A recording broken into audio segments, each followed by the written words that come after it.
Welcome to today's episode of the Lindsey Elmore Show. Today, we will be talking about self-care through even the toughest of times. First up, I'll be chatting with Christine Shevchenko. She is a principal dancer at the American Ballet Theatre about how she cares for herself, even in one of the most demanding of physical jobs. Then I'll be sharing my story about dance and the joy that it has brought me throughout my entire life. Thank you so much for listening to the show. If you like the Lindsey Elmore Show, please share it with your friends and let us know what additional topics that you would like us to tackle by sending us a suggestion to www.lindseyelmore.com/podcast. We'd love to hear from you. Now, let's start the show. Welcome to the Lindsey Elmore Show, a podcast that helps you find fulfillment amidst chaos. On this show, I interview thought leaders, doctors, creatives, spiritual gurus, and game changers who inspire you to pursue your dreams, overcome obstacles, and leave your mark.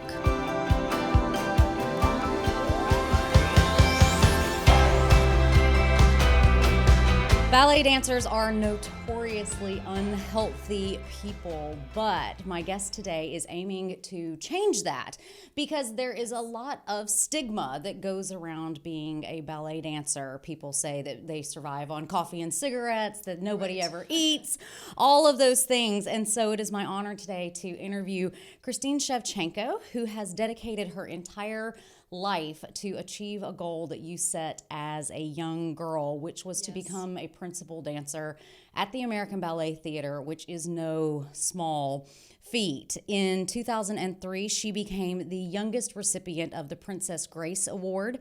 In 2005, she won the gold medal and title of laureate at the Moscow International Ballet Competition.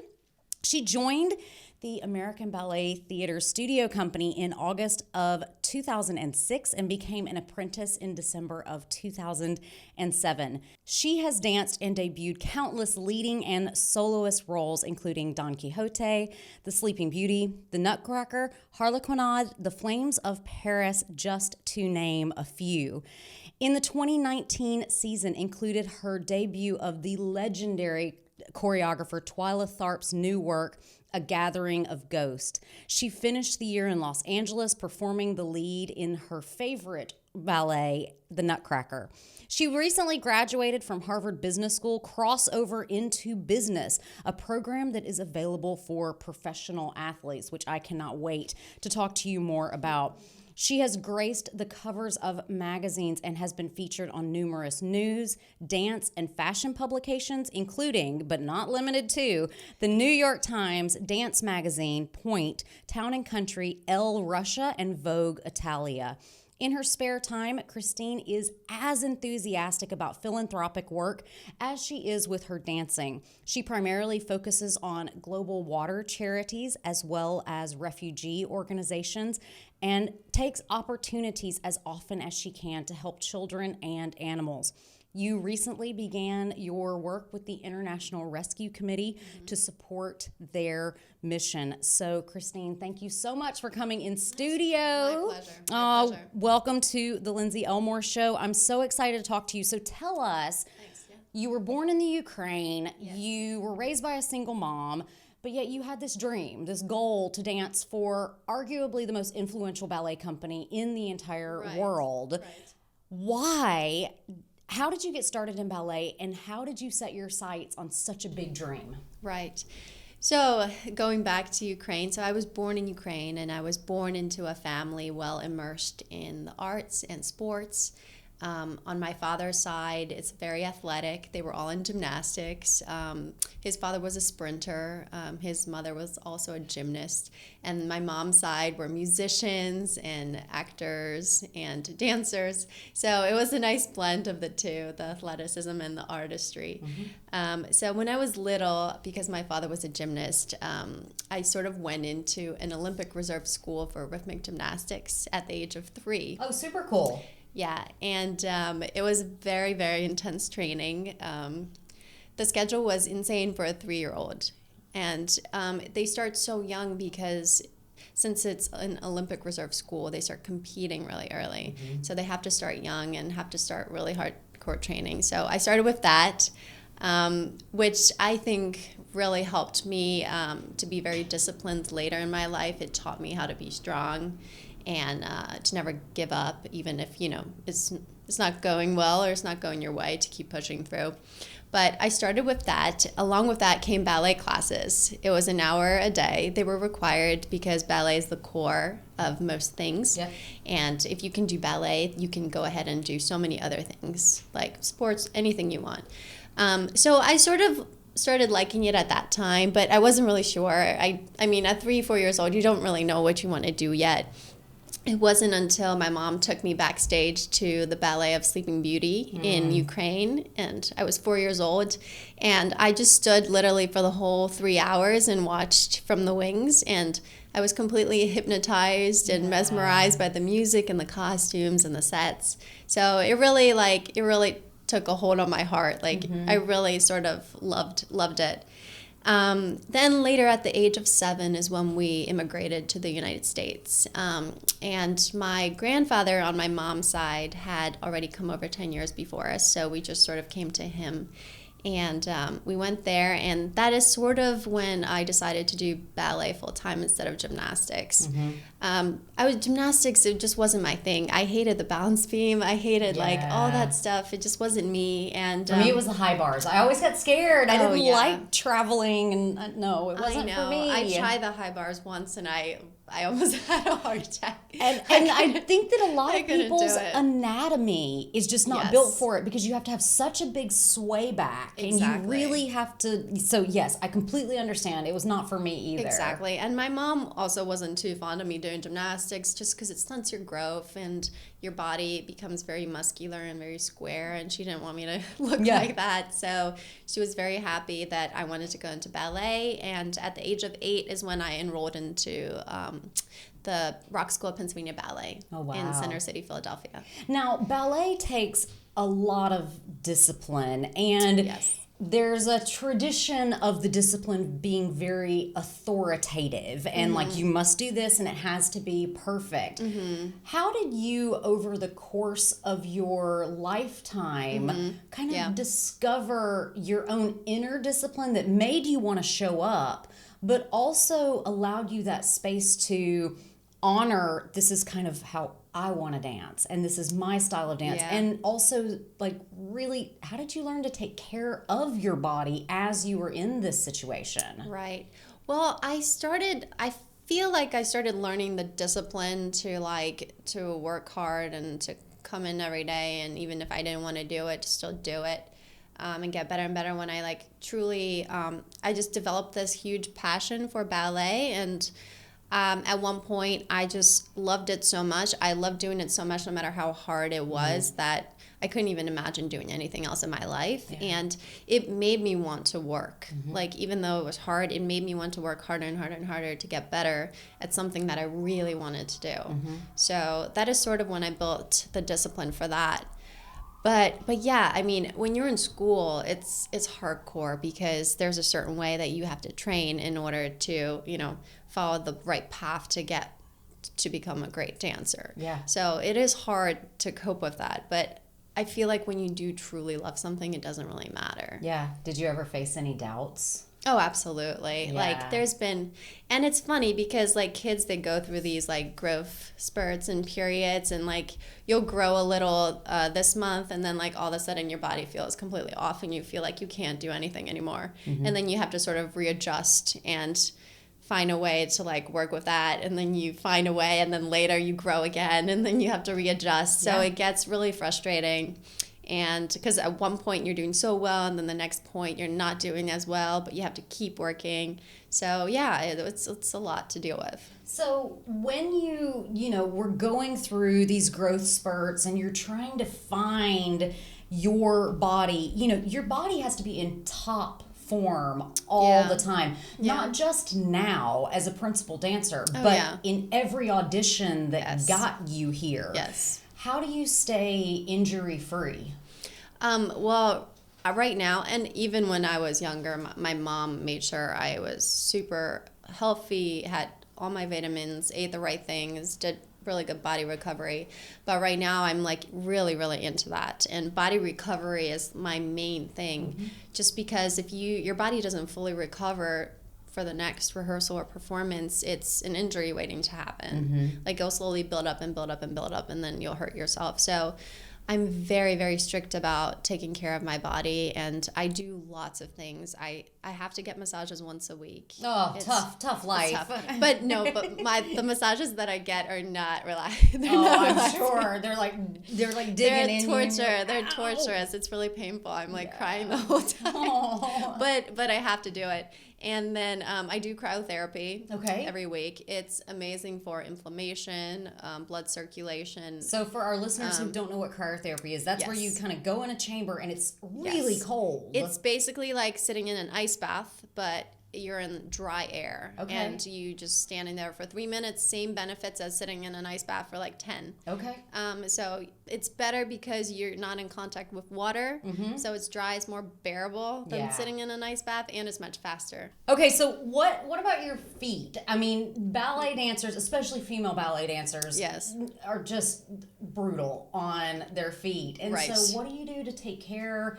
And have you been? I'm sure you've been through broken toes and blisters and all kinds of things. So luckily, no broken toes. Heck yeah. I've never broken my toes, knock on wood. But lots of blisters, lots of crazy. There's blisters that you get like in between your toes that are just excruciatingly painful, and you still have to dance. So that was a bad time. But I mean, mostly I just ice them at night if they're really bad. And at this point, I don't really do much just because over time you build so many calluses all over the toe, so it doesn't even hurt that bad anymore. Oh, wow. They might just not look as flattering. Not back when you were 11 or 12 or 13 when you first went on point. Yeah. It's really painful. Yeah. When I was younger, when I was in school, I would have to dry out my toes like as much as I can because the moisture is what makes blisters form and all the stuff that you don't want. So you have to constantly keep drying them out and washing your feet. So I did that a lot more than I do now. Now my feet are so used to it. It's not really a problem. Right. But so dancers also are always in turnout. We're, constantly pushing the hips to turn out. Yes. How have you dealt with your body mechanics? And then you show up at maybe the chiropractor and they're just like, they want to put everything back into alignment. But yet your job is to have everything so open. Out. Yeah. So how have you dealt with those kinds of body mechanics? I mean, the way my body is right now is not it's not a normal way a body should be. But so the masseuse that I see right now, that a lot of people in my company see, and other people, he's amazing, and he's Korean, and he's all about like fixing the lines of your muscles and bones. He opens up like energy lines. He does like everything. So because of him, I think I've been able to like be healthy and well, and my body has been properly functioning and not getting hurt because of him. Oh, that's so great. He's definitely been a lifesaver. So you're taking a total holistic approach to your self-care. Yes. But a lot of people don't believe, you walk in, you're slim, you're tall, you're beautiful, and yet people are just like, do ballerinas really eat? Like, how do you stay this thin? And so what is that a myth? Is that a fact? No, it's not a myth. I actually eat quite a lot. Yeah. And I get hungry a lot. I bet. But because we basically work, our schedule, we start at 10:15 and our day ends at 7. And all day long is nonstop dancing. So you're burning thousands of calories all day long. And when we're performing, it's even more than that. So like I'm constantly burning everything I eat. So I have to refuel my body all the time with like food, but I make sure it's good food, organic food, like fruits, vegetables, meat, like everything. Yeah. I eat everything. I don't like saying I'll eat chocolate, I'll eat ice cream. I mean, I don't sit and eat a tub of ice cream. For sure. But I eat everything, you know? So, yeah, I feel like in today's day and age where you have so many wonderful things available to you, like all these amazing foods, it's so much easier maybe than it was before. And I feel like before, when health wasn't as popular, I feel like people didn't know what to eat. And that's why maybe they only smoked coffee. I mean, smoked and drank coffee. But today it's just so much easier. So give us an example of what maybe a rehearsal day might look like for you on your absolute healthiest and best of days. What supplements are you taking? What food are you eating? What food are you bringing to work, etc.? Yeah. So I'm also really big on vitamins, and I've done a lot of research because I know a lot of vitamin brands have fillers that they put in there, and you're basically not really getting the vitamins. So I've done a lot of research, and Thorne is like a great brand that I've started taking, and they're wonderful. So I always take vitamins morning and evening. Morning, I'll either make like overnight oats, which I love with like banana. I eat a lot of bananas because they're great for cramps. Muscles, and I'll either do that or I'll make like a smoothie with a bunch of stuff in it. Turmeric is great. I love turmeric. For lunch, I always eat I'll eat a sandwich. It changes though. For sure. Sometimes it depends on how long my breaks are. If my breaks are really short, then I bring stuff to snack on, like hard-boiled eggs are great, avocados, things like that. But if I have a lot more time in between my rehearsals, then I'll go and I'll get like a sandwich or like a big salad or something like that. And I would say the evening is when I really eat a big most meal of my food. Yeah, because then I'll have like whatever, fish, meat, chicken, beef, anything. Yeah.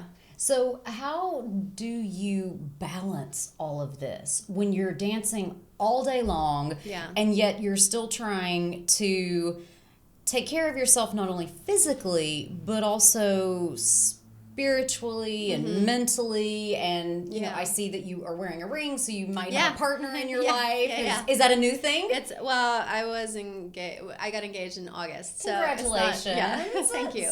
So wait, are you planning a wedding? Or you got all that on your plate? We're not planning it yet, just because this year is crazy busy for the both of us. But later, maybe next year. For sure. Well, no rush on my account. Yeah.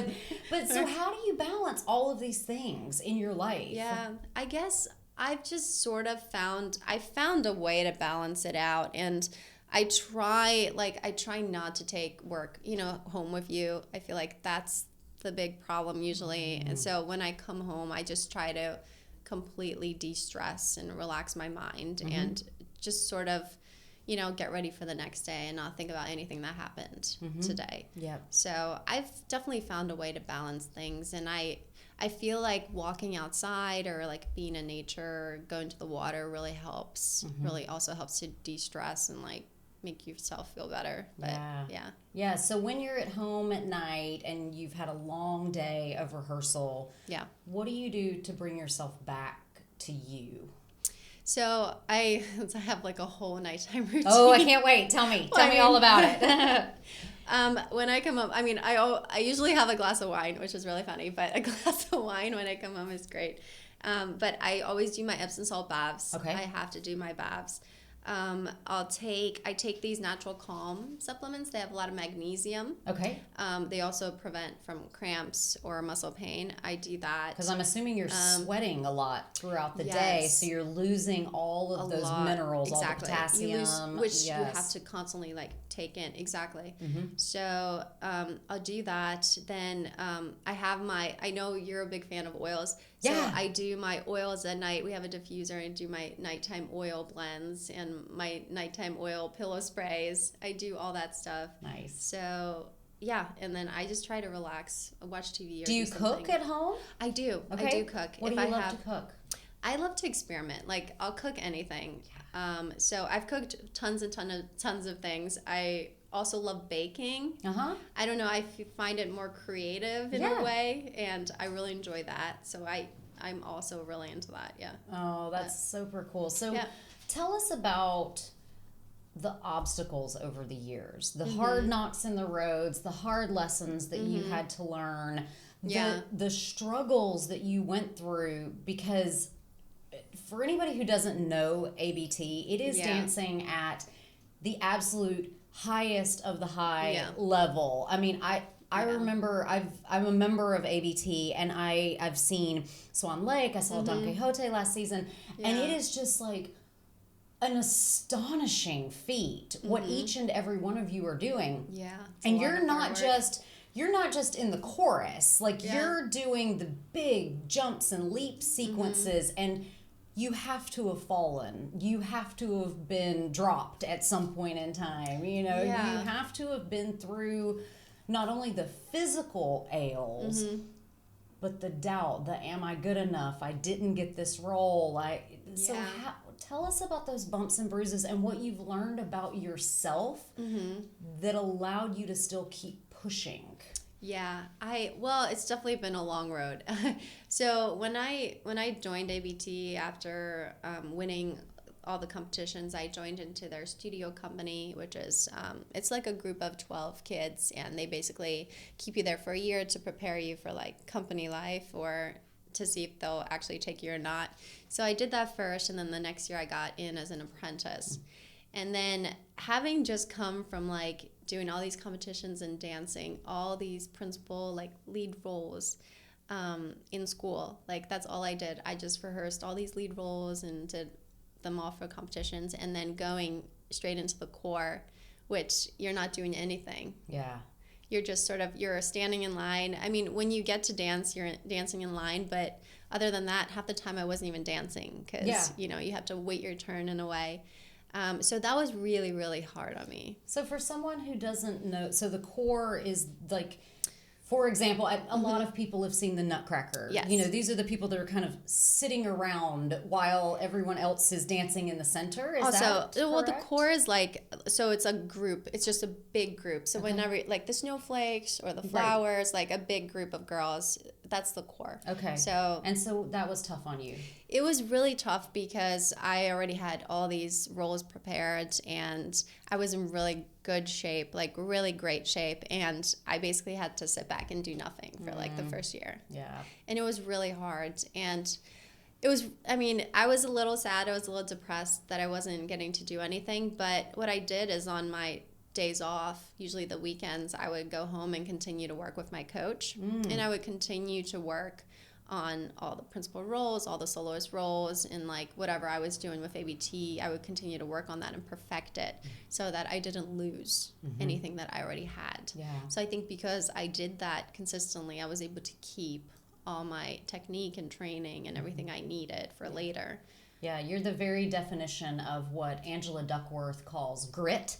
Which is the combination of passion and perseverance, which makes people successful. It's what makes the most successful people as successful as they can be. Yeah. So what are you most looking forward to in the future?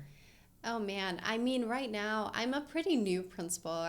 This is probably my third year as a principal with ABT, so I'm really enjoying getting to dance all these principal roles that I've dreamed of my whole life. Like I've dreamed of dancing them my whole life. And so I'm really enjoying that, trying to get all of them in my repertoire. But eventually I would love to guest worldwide and to dance with all the international companies like Royal Ballet, Paris Opera, or Mariinsky in Russia. So I would love to do that next. Yeah. Is there anything in your mind that gives you still some of those lingering doubts? I mean, there's always doubts, but I mean, everything that I've been through, and like I know that it's possible. Like, if you just put the work into it and keep pushing for it, I know it's possible. Yeah. Definitely. Yeah. So you're going to be dancing this year in the 80th anniversary of the American Ballet Theatre's spring season, and you will be performing your first full-length Giselle. So yes, I will. This is a ballet I haven't seen, so tell us what makes you so excited to play this particular role. This role, I've watched videos of this role since I was a little girl, and it's always been one of my favorite ballets to watch. It is a heartbreaking story. It's basically about a naive young girl, and she falls in love with a guy that's basically not telling her the truth. And she has a weak heart, and basically that heartbreak kills her. Aww. And then the second act is basically they're all like spirits, and she it's really, really beautiful, and just the style is it's a romantic era kind of style. It's really beautiful. It sounds a little bit like a Madame Butterfly kind of vibe. In a way, yeah. The longing and the heartbreak. Yeah.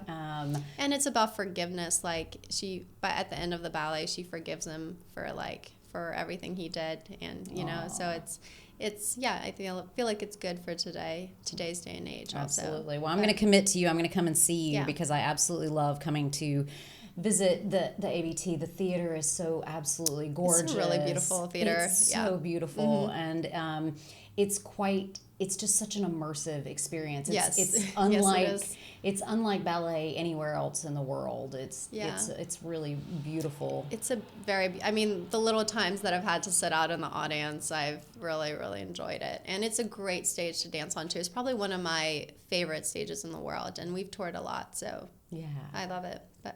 Well, Christine, before I let you go, you ready for some lightning round questions? Let's do it. Okay. Simple, quick answers. Okay. What is your number one strength?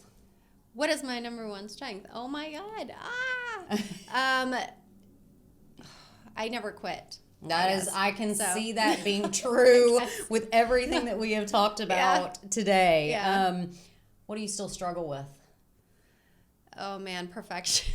Really? Perfecting. Are you a Virgo? Yes. Oh my God. Every person who says that in this room. Really? My partner is a Virgo. Perfection is I think it holds a lot of women back. A lot of women, even if we're not in careers like yours, that your career demands perfection. Right. If you make a mistake, it's clearly in front of everyone. Yeah, because it's live. It's live, and there's a whole company behind you. You may have a pas de deux partner that is depending on you. Yes, I could see perfection being just one of those things that is really, really tough. Yeah. What keeps you up at night?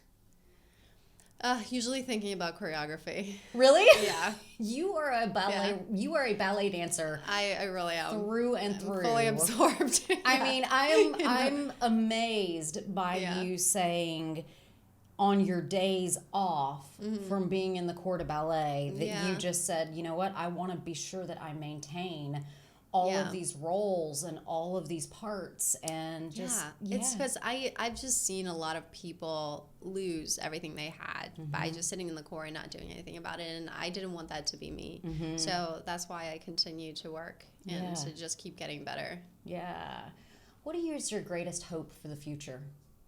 My greatest hope, I feel like my greatest hope is for me to help as many people as I possibly can, because in my life I had so many amazing people and coaches that have helped me and done everything possible for me in order for me to achieve the dream that I had chosen.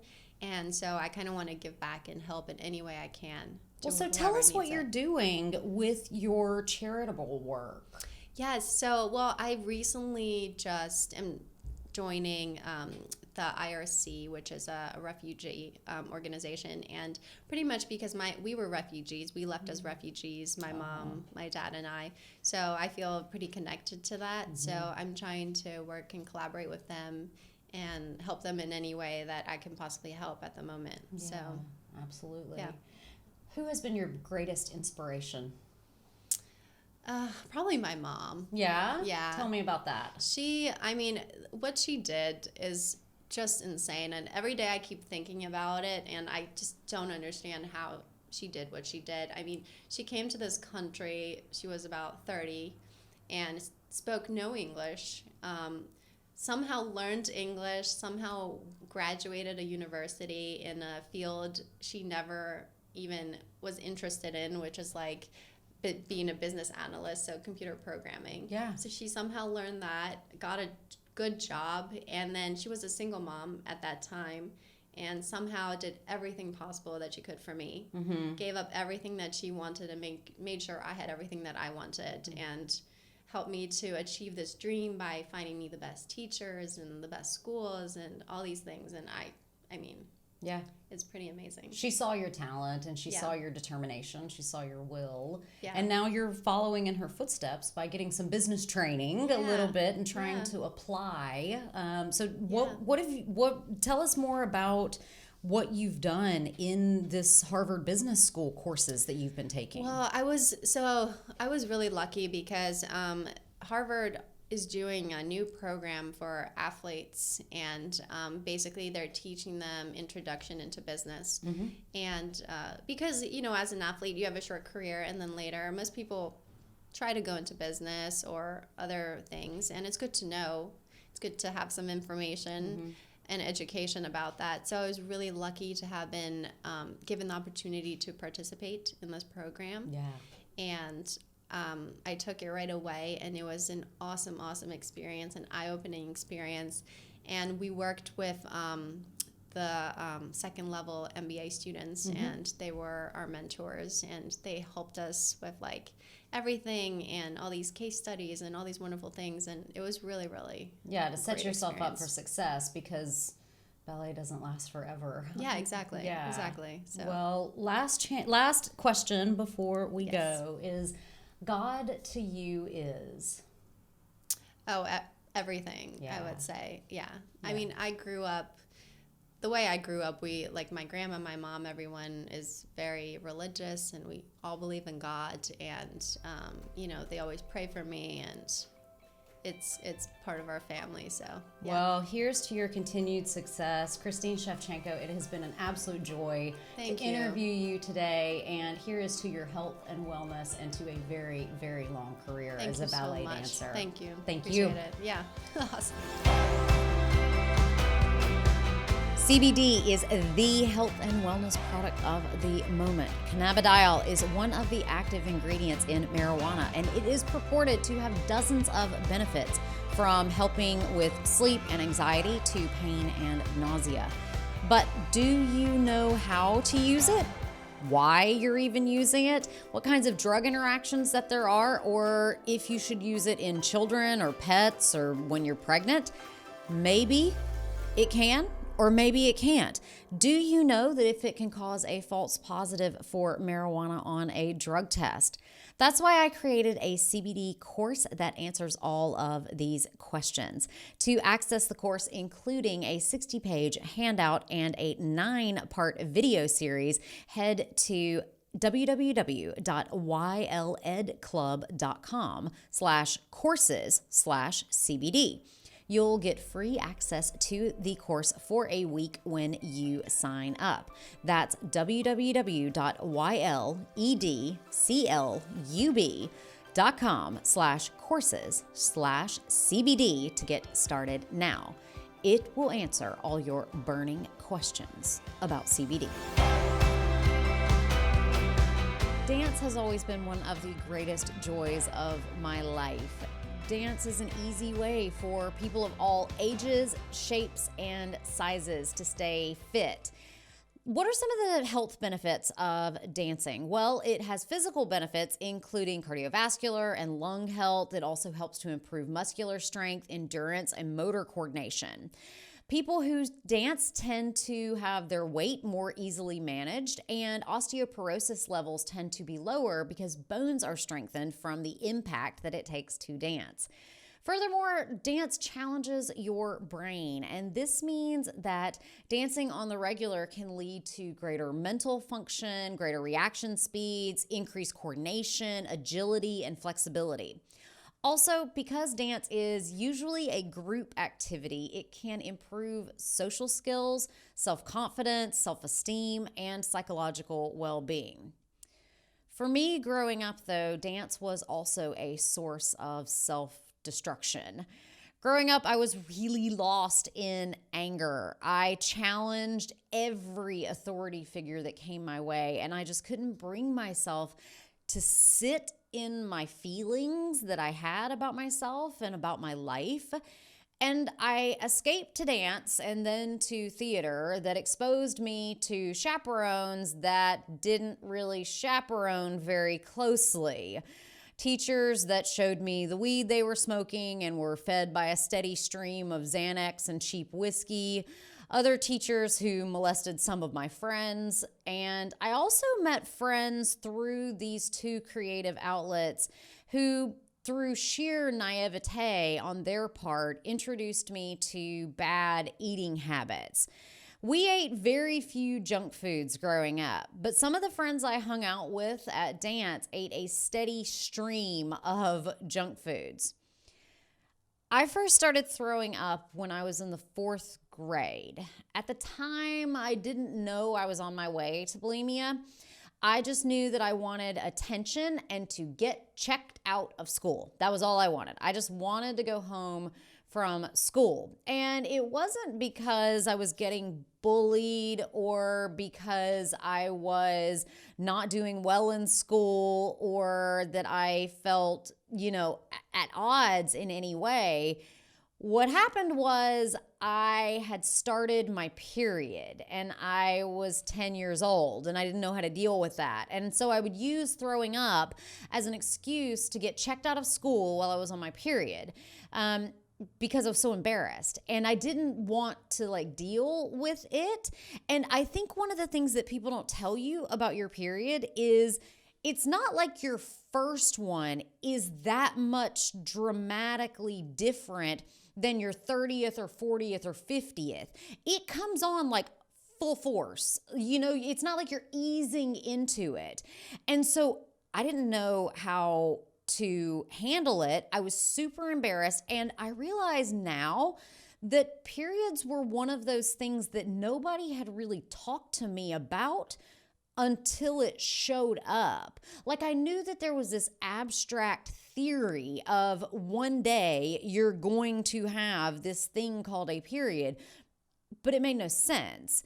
And so I just wanted it to go away.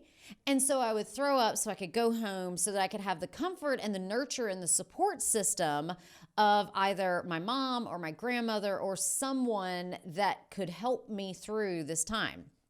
Then, between the ages of about 10 and a half and 12, I hit a huge growth spurt. At the end of 5th grade, I was one of the tallest girls, if not the tallest. I think for a brief period of time, I was actually the tallest person in my grade, both boys and girls. I hit my terminal height, the height I am now, when I was 12 years old. And until I was about 25, I was about the same weight as well. So I was a full-grown version of Lindsey at age 12, plus or minus a couple pounds. Growing so much in such a short period of time thinned me out significantly. And people started to comment, wow, you've slimmed up so much. And then I thought, OMG, people pay attention to skinny people. So then all of a sudden you take this supercharged dance environment that I'm in where you're working, burning lots of calories. I always wanted to be the best of the best of the best. And so I was putting in extra hours, picking up extra classes. Plus, my friends who were eating a lot of high sugar, high fat junk food, I had the instinct that throwing up got you attention, and that was the attention that I craved. And then I came to the eventual understanding that throwing up also made you really skinny and that people like skinny people. Well, I had a match made in eating addiction heaven. So a lot of people think that bulimia is all about throwing up, but this is completely not true.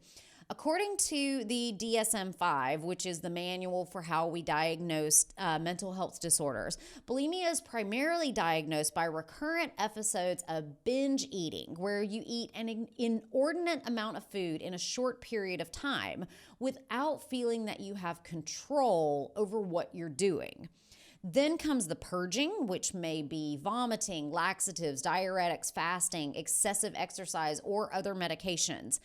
Another big piece of bulimia, which I know to be especially true, well, I'm sure it's especially true for everyone who has had or currently suffers with bulimia, but the perception of self is also unduly harsh towards body shape and weight. because of the misbehaviors that I exhibited at the dance studio, such as lying to my mother, sneaking around, she eventually made me stop taking dance, which is still to this day one of the greatest pains that I never told her about. It wasn't that she made me quit. That wasn't the greatest pain. She had to do what she had to do to discipline me as a child who was acting out. The pain was that I was not confident anymore that I was good enough to go to the next level. I knew I wanted to get out of the environment of the high fat, high sugar, whiskey charged dance studio. I needed to go. And I wanted to change studios and I wanted to get into more advanced classes. But I went to a couple of recitals and some competitions where I made some bad mistakes, where it felt like a total failure at the time. I still wonder now if I allowed my behavior to get worse and worse out of fear of going to that new studio and all of a sudden not being the best. One of the things I love most about my mother is that she always encouraged me not to be a big fish in a small pond.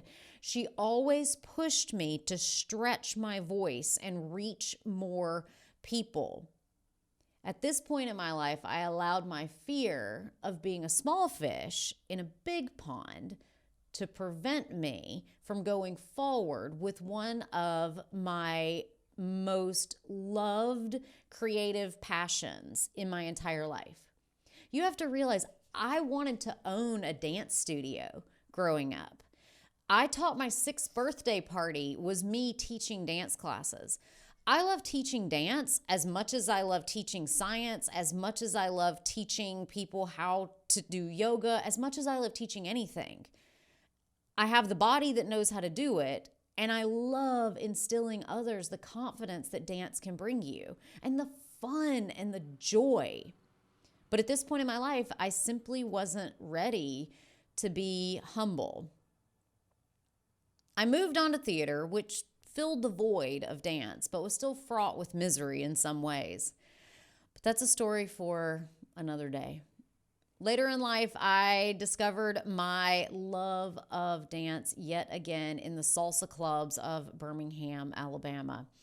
I was back living there after many years of being away. And while I can say that staying up all night to dance is a special kind of punishment. Like, I don't know how many times I told my friends in Birmingham, like, guys, seriously, can we not just dance from like 6 to 10 p.m. and then go home and have tea? Why do we have to dance until 3 a.m.? This makes me tired. But in the dance scene in Birmingham, it became a family for me. And still to this day, I love and enjoy every moment that I get to spend with people in salsa clubs in Birmingham, Alabama. The cast of characters that I fell in with in this scene was diverse, intelligent, highly educated, politically active, and from all corners of the earth. They, as a group, gave me a family to be a part of, one that not only danced together, but hiked and did campouts and went to dinner and, just created and explored and, good Lord, debated. Many of the people in this scene, we are politically diverse and we definitely have different opinions on health and wellness and what the solutions to healthcare are in this country. But it became a family that I loved and adored and still do to this day. They, as a group, gave me the joy of dance back. And one partner in particular helped me to feel like an absolute queen on that dance floor. It's one of the most empowering feelings that I've ever felt in my life, to just let go and surrender into the music, into the flow, into the steps that I knew so well, and to partners that I could really trust to catch me when I fall. Because sometimes when you are dancing in those upper levels of salsa, you are doing some crazy, dangerous stuff. It's one of the most empowered feelings I've ever had. It fueled my desire for my skills to improve and improve. I still wish I could create that special time in my life again. It's one of those great things about looking back on memories. You can look back with the fondness and you can revisit the same places and the same people, but you never get to recreate that one special moment of magic that made it so powerful in your life. For all of you young girls out there with a passion for something, stick with it.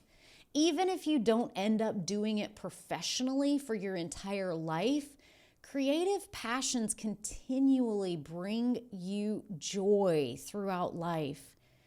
Be sure to talk about those feelings that eat away with you, and be sure to ask lots of questions about anything you're unsure of that's going on in your body. All women go through the things that I went through. It's just some girls get talked to more about it than others. Ask questions. If you don't, it can lead you to make bad decisions that cause you to draw away from your creative pursuits, just like I did. For all the women listening who have ignored your creative desires for years, you are stifling your God-given voice. Take a moment, I dare you, to explore something that you loved as a child and just allow it to sweep you away, if even for a moment. The Lindsey Elmore Show is written and produced by me, Lindsey Elmore. Show segments are produced by Sue Procco and Kelsey Lorman. Production design, sound design, and editing is by Jive Media. If you have a question about this or any other episode of the podcast, send us an email to hello@lindseyelmoreshow.com. And hey, since you're still here, take a moment to subscribe, rate, and review this podcast. And while you're at it, go over and follow us on Instagram @Lindsey Elmore Show. This helps us bring the pod to more people.